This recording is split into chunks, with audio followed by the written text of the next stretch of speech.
Legea succesului, de Paramahansa Yogananda. Există o putere care să dezvăluie venele ascunse ale bogățiilor și să descopere comorii la care nu am visat niciodată.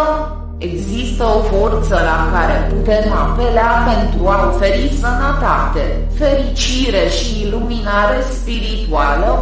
Sfinții și înțelepții ei învață că există o astfel de putere. Ei au demonstrat eficacitatea principiilor adevărului care vor funcționa și pentru tine, dacă le dai un proces echitabil.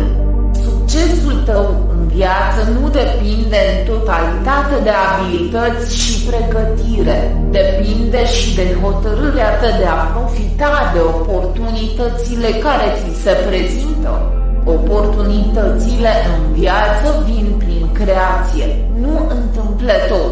Tu însuți, fie acum, fie în trecut, inclusiv trecutul vieților anterioare, ai creat toate oportunitățile care apar în calea ta. De când le-ai câștigat, folosește-le în cel mai bun avantaj. Dacă folosești toate mijloacele exterioare disponibile, precum și abilitățile tale naturale, pentru a depăși orice obstacol în calea ta, vei dezvolta astfel puterile pe care ți le-a dat Dumnezeu, puteri nelimitate care curg din forțele cele mai interioare ale ființei tale. Dețineți puterea gândirii și puterea voinței. Folosiți la maxim aceste daruri divine. Puterea gândirii. Demonstrezi succes sau eșec conform tendinței tale obișnuite de gândire. În tine care sunt mai puternice, gândurile de succes sau gândurile de eșec? Dacă mintea ta este de obicei într-o stare negativă, un gând pozitiv ocasional nu este suficient pentru a atrage succesul. Dar dacă gândești corect, îți vei găsi scopul chiar dacă pare învăluit în întuneric. Tu singur ești responsabil pentru tine. Nimeni altcineva nu poate răspunde pentru faptele tale când vine socoteala finală. Munca ta în lume, în sfera în care te-a plasat karma, propria ta activitate din trecut, poate fi realizată doar de o singură persoană, tu însuți. Iar munca ta poate fi numită un succes doar atunci când într-un fel îi servește semenului tău. Nu revizuiți mental nicio problemă în mod constant. Lasă-le să se odihnească uneori și se poate rezolva de la sine, dar vezi să nu te odihnești atât de mult încât să se piardă discriminarea ta. Mai degrabă, folosește aceste perioade de odihnă pentru a pătrunde adânc în regiunea calmă a sinelui tău interior. Acordat cu sufletul tău, vei putea gândi corect cu privire la tot ceea ce faci, iar dacă gândurile sau acțiunile tale s-au rătăcit, pot fi realiniate. Această putere de acordare divină poate fi atinsă prin practică și efort. Voința este dinamul. Alături de gândirea pozitivă, ar trebui să folosiți voința și activitatea continuă pentru a avea succes. Fiecare manifestare exterioară este rezultatul voinței, dar această putere nu este întotdeauna folosită în mod conștient. Există voință mecanică, precum și voință conștientă. Dinamul tuturor puterilor tale este voința sau puterea voinței. Fără voință nu poți să mergi, să vorbești, să lucrezi, să gândești sau să simți. Prin urmare, puterea voinței este izvorul tuturor acțiunilor tale. Pentru a nu folosi această energie, ar trebui să fii complet inactiv, atât fizic, cât și mental. Chiar și atunci când îți miști mâna, folosești puterea voinței. Este imposibil să trăiești fără a folosi această forță. Voința mecanică este o utilizare necugetată a puterii voinței. Voința conștientă este o forță vitală care însoțește determinarea și efortul, un dinam care ar trebui dirijat cu înțelepciune. Pe măsură ce te antrenezi să folosești voința conștientă, nu mecanică, ar trebui să fii sigur că voința ta este folosită în mod constructiv, nu în scopuri dăunătoare sau pentru achiziții inutile. Pentru a crea putere de voință dinamică, determină-te să faci unele dintre lucrurile din viață pe care credeai că nu le poți face. Încercați mai întâi sarcini simple. Pe măsură ce încrederea voastră se întărește și voința devine mai dinamică, puteți urmări realizări mai dificile. Asigurați-vă că ați făcut o selecție bună. Apoi refuzați să vă supuneți eșecului. Dedică-ți toată puterea de voință pentru a stăpâni un lucru la un moment dat, nu vă împrăștiați energiile și nici nu lăsați ceva pe jumătate făcut pentru a începe o nouă aventură. Poți controla destinul. Mintea este creatorul la tot. Prin urmare, ar trebui să o ghidați pentru a crea mai bine. Dacă te agăți de un anumit gând cu putere de voință dinamică, acesta capătă în cele din urmă o formă exterioară tangibilă. Când ești capabil să-ți folosești voința întotdeauna în scopuri constructive, tu deveni controlorul destinului tău. Tocmai am menționat 3 moduri importante de a-ți face voința dinamică. 1. Alege o sarcină simplă sau o realizare pe care nu ai stăpânit-o niciodată și hotărăște-te să reușești cu ea. 2. Asigurați-vă că ați ales ceva constructiv și fezabil. Apoi refuzați să luați în considerare eșecul. 3. Concentrați-vă pe un singur scop, folosind toate abilitățile și oportunitățile pentru a-l transmite. Dar ar trebui să fii întotdeauna sigur, în regiunea calmă a sinelui tău interior, că ceea ce îți dorești este bine să ai și în acord cu planurile lui Dumnezeu. Atunci poți folosi toată forța voinței tale pentru a-ți îndeplini obiectivul, păstrându-ți mintea, totuși, centrată pe gândul la Dumnezeu, sursa întregii puteri și a tuturor împlinirilor.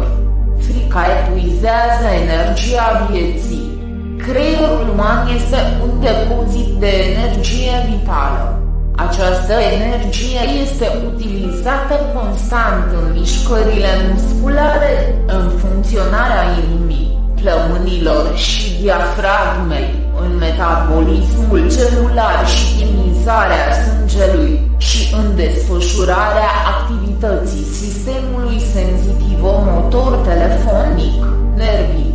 Pe lângă aceasta, o cantitate extraordinară de energie vitală este necesară în toate procesele de gândire, emoții și voință. Frica epuizează energia vieții. Este unul dintre cei mai mari dușmani ai puterii voinței dinamice. Frica face ca forța vitală care curge în mod obișnuit constant prin nervi să fie estoarsă, iar nervii înșiși să devină ca și cum ar fi paralizați. Este coborâtă vitalitatea întregului corp. Frica nu te ajută să te îndepărtezi de obiectul fricii, doar slăbește puterea voinței tale. Frica face ca creierul să trimită un mesaj inhibitor către toate organele corpului. Strânge inima, verifică funcțiile digestive și provoacă multe alte tulburări fizice. Când conștiința este păstrată asupra lui Dumnezeu, nu vei avea temeri. Fiecare obstacol va fi depășit atunci prin curaj și credință. O dorință este o dorință fără energie. După o dorință poate veni intenția, planul de a face un lucru, de a îndeplini o dorință sau o dorință. Dar voința înseamnă acționezi până îmi îndeplinesc dorința. Când îți exerciți puterea voinței, eliberați puterea energiei vieții, nu atunci când doriți doar pasiv să puteți obține un obiectiv. Eșecurile ar trebui să trezească determinarea.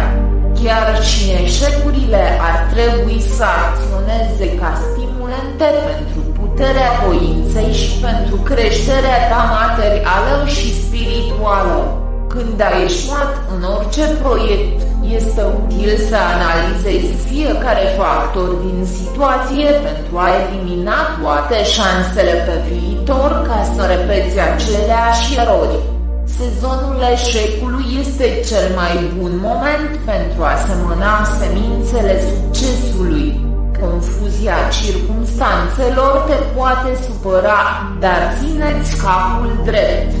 Încearcă mereu încă o dată, indiferent de câte ori ai eșuat. Luptă atunci când crezi că nu mai poți lupta sau când crezi că ai făcut deja tot ce ai putut sau până când eforturile tale sunt încununate cu succes. O mică poveste va clarifica acest aspect. A și B se luptau. După mult timp, A și-a spus, nu mai pot continua, dar B s-a gândit, încă un pumn, și a lovit, a căzut jos. Trebuie să fii așa, dă un ultim pumn. Folosește puterea de neînvins a voinței pentru a depăși toate dificultățile din viață. Noi eforturi după eșec aduc o adevărată creștere, dar ele trebuie să fie bine planificate și încărcate cu o intensitate crescândă a atenției și cu voință dinamică. Să presupunem că ai eșuat până acum. Ar fi o prostie să renunți la luptă, acceptând eșecul drept decretul soartei. Este mai bine să mori luptând decât să renunți la eforturile tale cât mai există posibilitatea de a realiza ceva mai mult, căci chiar și atunci când vine moartea, luptele tale trebuie să fie curând reînnoite într-o altă viață. Succesul sau eșecul este rezultatul just a ceea ce ați făcut în trecut, plus ceea ce faceți acum. Așa că ar trebui să stimulați toate gândurile de succes din viețile trecute până când acestea sunt revitalizate și capabile să depășească influența tuturor tendințelor de eșec din viața prezentă.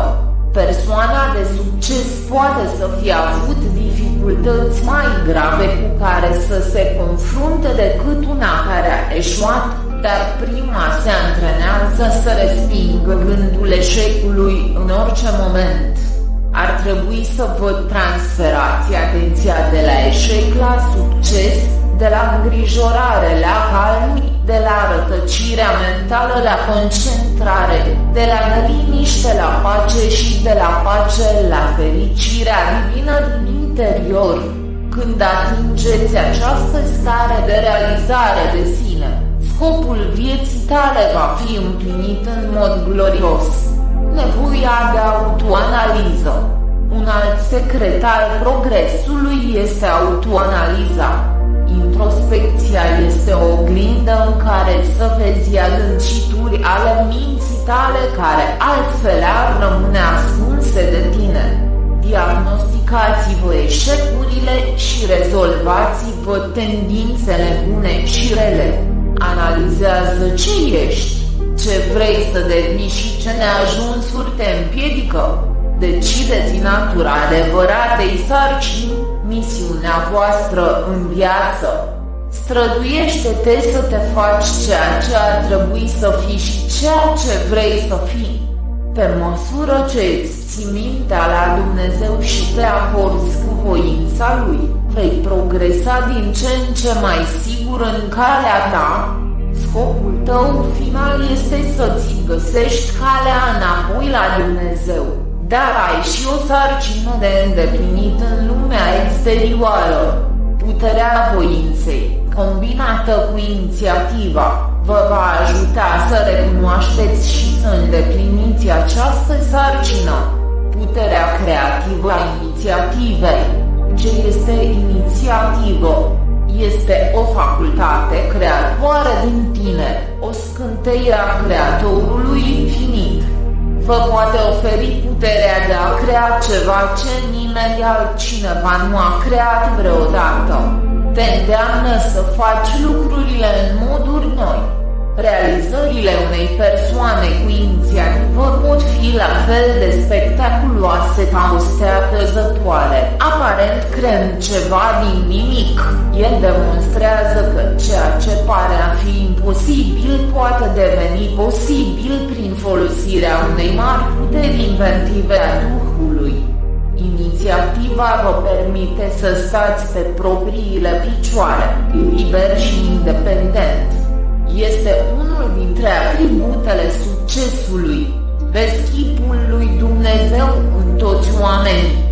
Mulți oameni își scuză propriile greșeli, dar îi judecă pe alții cu asprime.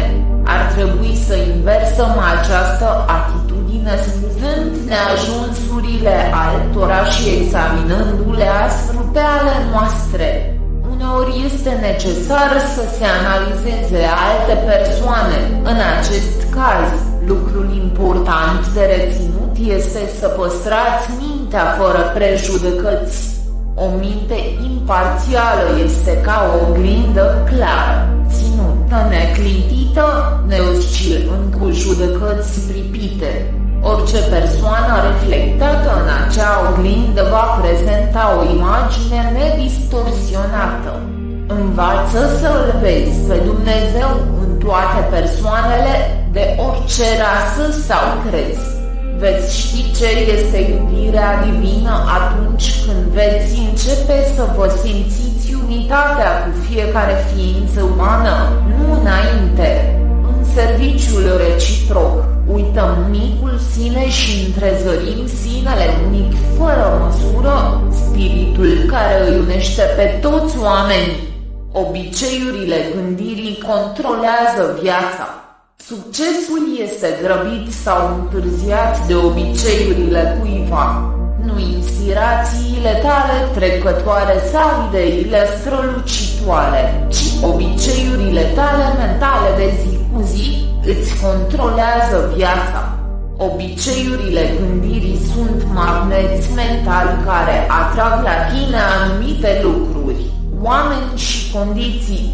Obiceiurile bune de gândire vă permit să atrageți beneficii și oportunități. Obiceiurile proaste de gândire te atrag către persoane cu minte materială și către medii nefavorabile.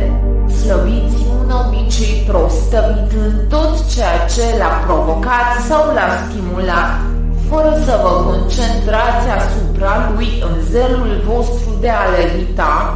Apoi, distrageți mintea către un obicei bun și cultivă-l constant până când devine o parte de încredere în tine. Există întotdeauna două forțe care se luptă una împotriva celeilalte în interiorul nostru.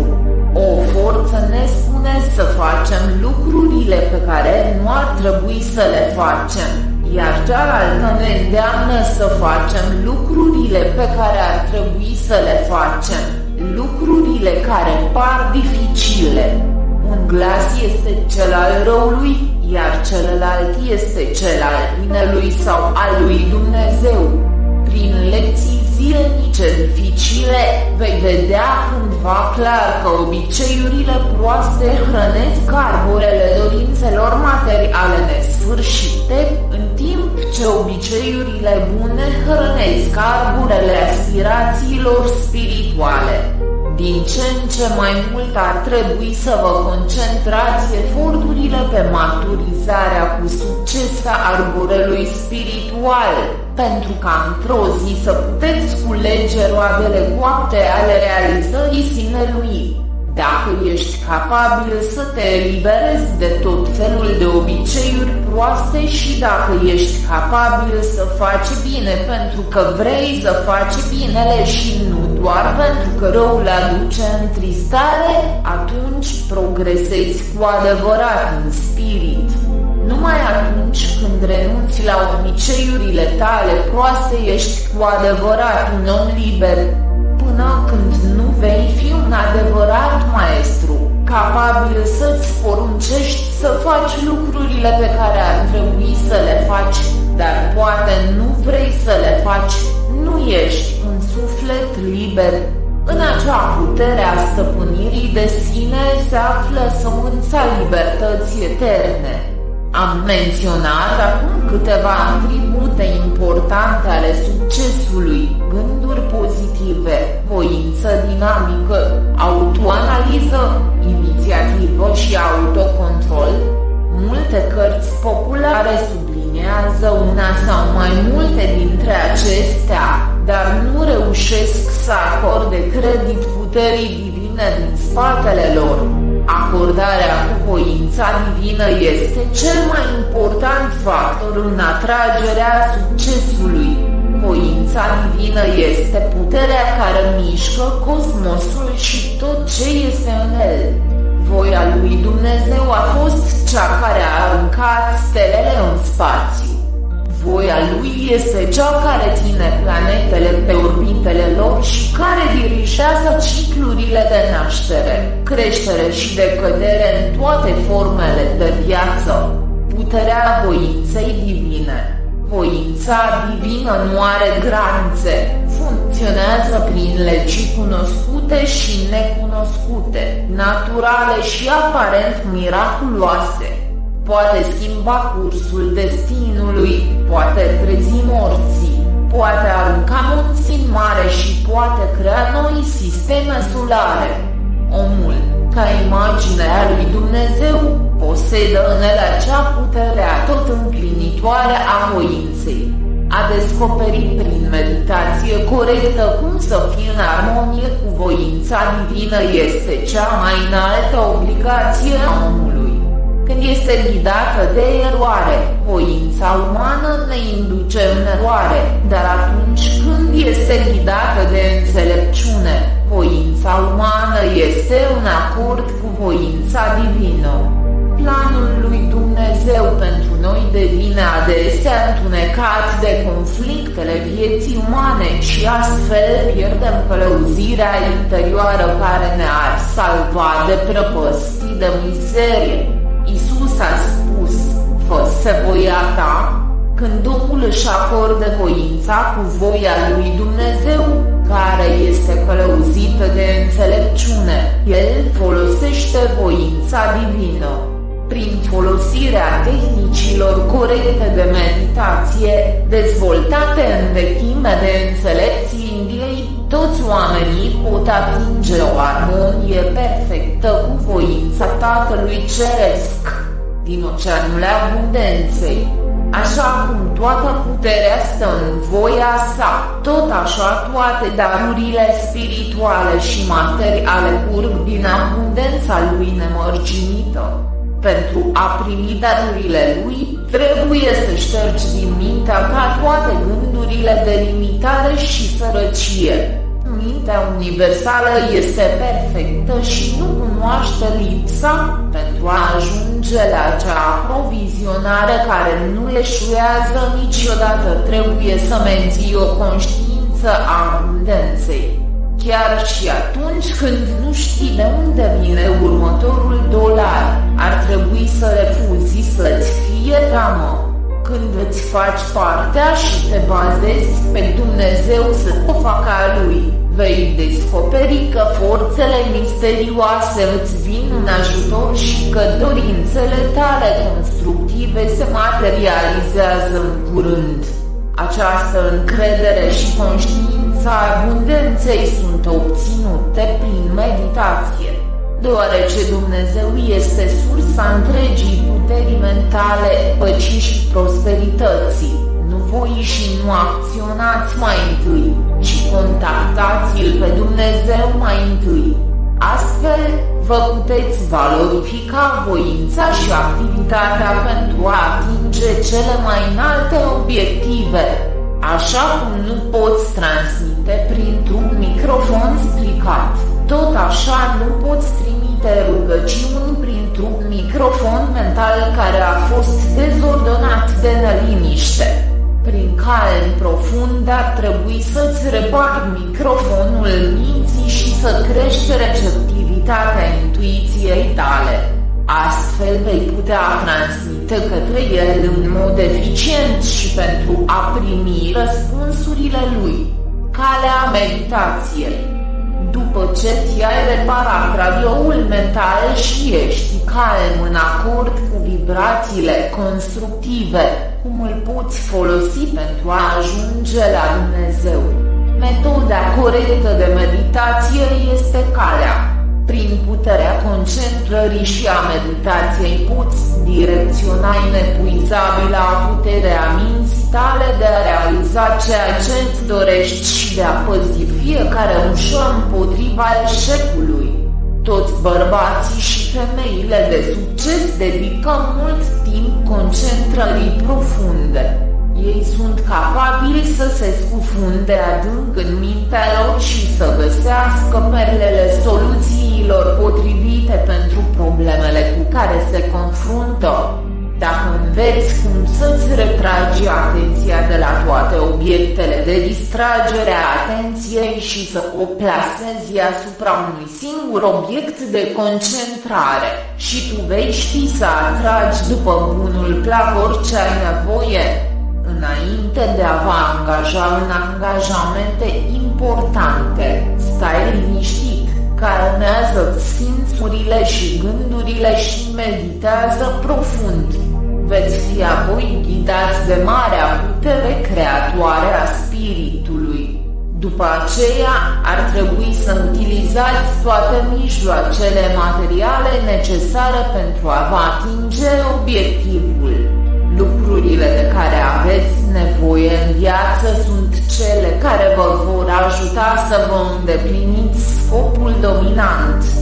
Lucrurile pe care s-ar putea să-ți le dorești, dar de care nu ai nevoie, te pot duce în afara acestui scop, numai făcând ca totul să servească obiectivului tău principal, se obține succesul. Succesul se măsoară prin fericire. Luați în considerare dacă îndeplinirea obiectivului pe care l-ați ales va constitui succes. Ce este succesul? Dacă ai sănătate și bogăție, dar ai probleme cu toată lumea, inclusiv cu tine, a ta nu este o viață de succes. Existența devine zadarnică dacă nu poți găsi fericirea. Când se pierde bogăția, ai pierdut puțin. Când sănătatea este pierdută, ai pierdut ceva mai important. Dar când liniștea sufletească este pierdută, ai pierdut cea mai înaltă comoară. Prin urmare, succesul ar trebui măsurat prin criteriul fericirii, prin capacitatea ta de a rămâne în armonie pașnică cu legile cosmice. Succesul nu este măsurat corect după standardele lumești ale bogăției, prestigiului și puterii. Niciuna dintre acestea nu oferă fericire decât dacă sunt folosite corect. Pentru a le folosi corect, trebuie să posezi înțelepciune și dragoste pentru Dumnezeu și om. Dumnezeu nu te răsplătește și nu te pedepsește. El ți-a dat puterea de a te recompensa sau de a te pedepsi prin folosirea corectă sau folosirea greșită a propriei tale rațiuni și voință.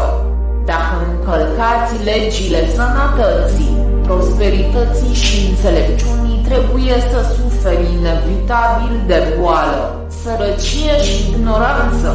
Cu toate acestea, ar trebui să vă întăriți mintea și să refuzați să purtați povara slăbiciunilor mentale și morale dobândite în anii trecuți, ardele în focul rezoluțiilor tale divine prezente și al activităților corecte. Prin această atitudine constructivă vei dobândi libertatea. Fericirea depinde într-o oarecare măsură de condițiile externe, dar mai ales de atitudinile mentale. Pentru a fi fericit trebuie să ai o sănătate bună, o minte echilibrată, o viață prosperă, o ocupație corectă, o inimă recunoscătoare și, mai presus de toate, înțelepciune sau cunoașterea lui Dumnezeu. O hotărâre puternică de a fi fericit te va ajuta. Nu așteptați ca circumstanțele voastre să se schimbe, gândindu-vă în mod fals că în ele se află necazul. Nu transforma din nefericire un obicei cronic, afectându-te astfel pe tine și pe asociații tăi. Este binecuvântare pentru tine și pentru alții dacă ești fericit. Dacă posedați fericirea, posedați totul. A fi fericit înseamnă a fi în ton cu Dumnezeu. Acea putere de a fi fericit vine prin meditație. Pune puterea lui Dumnezeu în spatele eforturilor tale. Eliberați în scopuri constructive puterea pe care o aveți deja și vor veni mai multe. Mergeți pe calea voastră cu hotărâre neclintită, folosind toate atributele succesului. Acordați-vă puterea creatoare a spiritului. Vei fi în contact cu infinitul inteligent care este capabilă să te ghideze și să rezolve toate problemele. Puterea din sursa dinamică a ființei voastre va curge neîntrerupt, astfel încât veți putea performa creativ în orice sferă de activitate. Ar trebui să stați în tăcere înainte de a decide despre orice problemă importantă, cerând Tatălui binecuvântarea sa. Atunci în spatele puterii tale se află puterea lui Dumnezeu, în spatele minții tale, mintea lui, în spatele voinței tale, voia lui. Când Dumnezeu lucrează cu tine, nu poți eșua. Fiecare facultate pe care o dețineți va crește în putere. Când îți faci lucrarea cu gândul de a sluji lui Dumnezeu, primești binecuvântările lui. Dacă munca ta în viață este umilă, nu-ți cere scuze pentru asta. Fii mândru pentru că împlinești datoria dată de Tatăl. El are nevoie de tine în locul tău special.